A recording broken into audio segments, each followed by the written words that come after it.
if you're tired of being told to breathe deeply, or walk away while someone is screaming in your face or threatening your safety. You aren't alone. That advice is useless when you're actually cornered.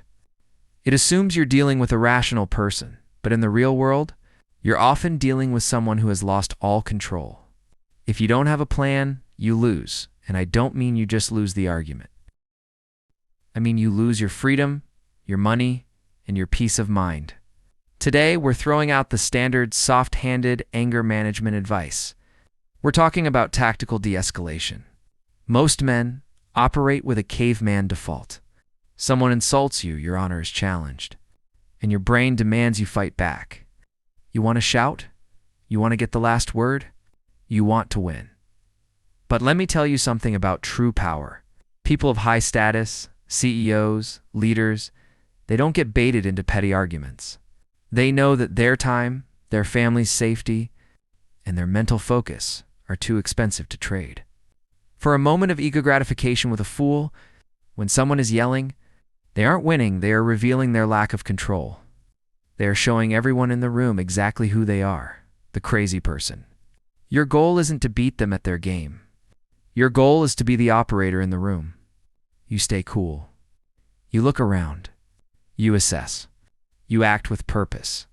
In this video, I'm going to give you the specific procedures to handle 3 high-stakes scenarios: the aggressive passenger in your car, the verbal abuser in a public setting, and the unwanted guest in your home.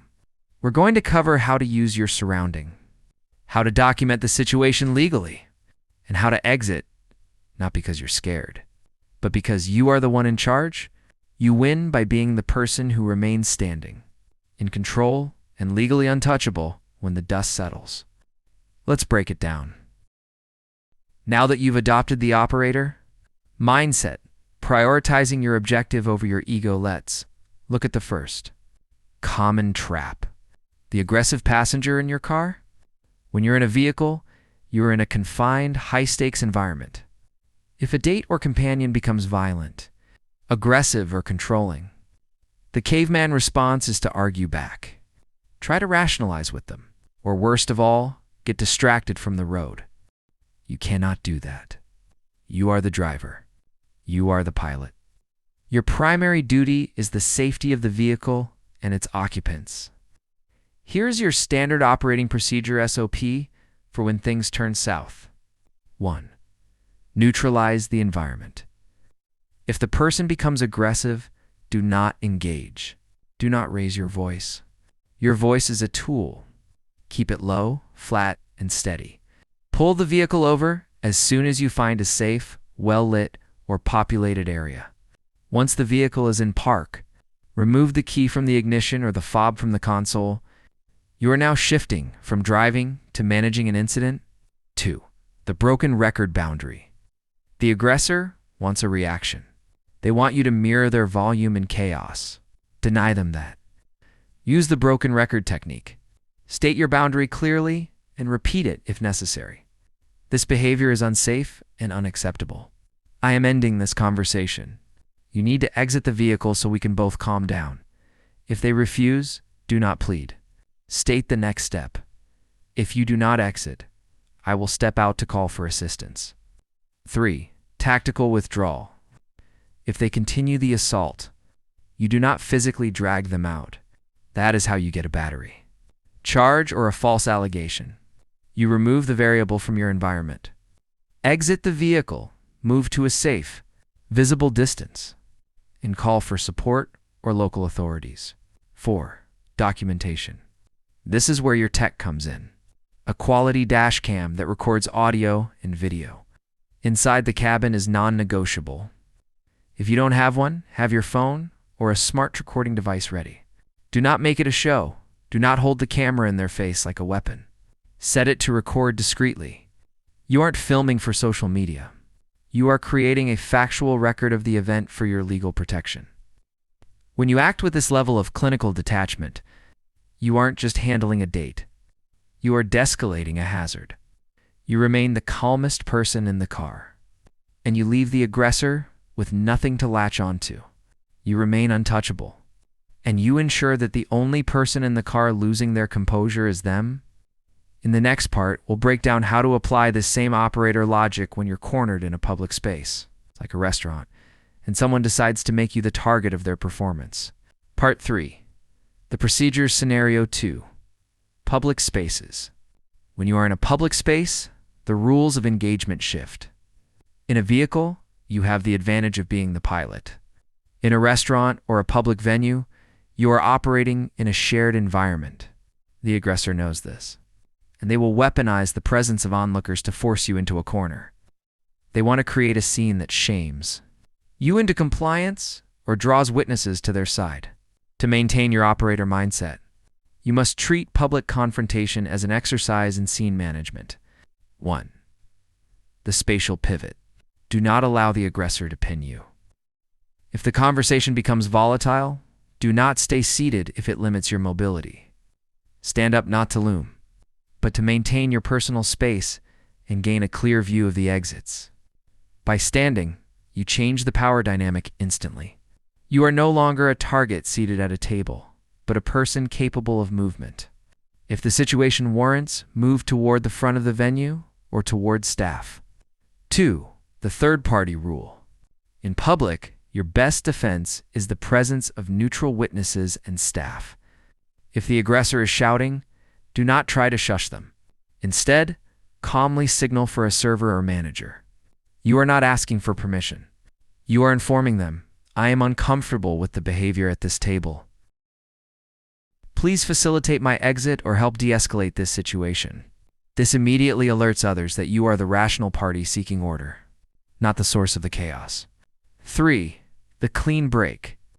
If the individual continues to escalate despite your boundaries, you have exhausted your duty to the interaction. Do not explain yourself, and do not wait for their agreement. Inform them once, I am leaving now. If they attempt to block you or follow you, do not engage in a physical struggle. Walk toward the nearest exit, maintain a steady pace, and head directly to your vehicle or a crowded, well-lit area. 4. The operator exit. Never look back. Your objective is not to win the argument. It is to arrive home safely and maintain your records. Once you are in a secure location, immediately document the details of the incident times, locations, witnesses, and any staff members who observed the behavior. In a public setting, the aggressor is performing for an audience. When you refuse to participate in their play, you leave them performing in an empty theater.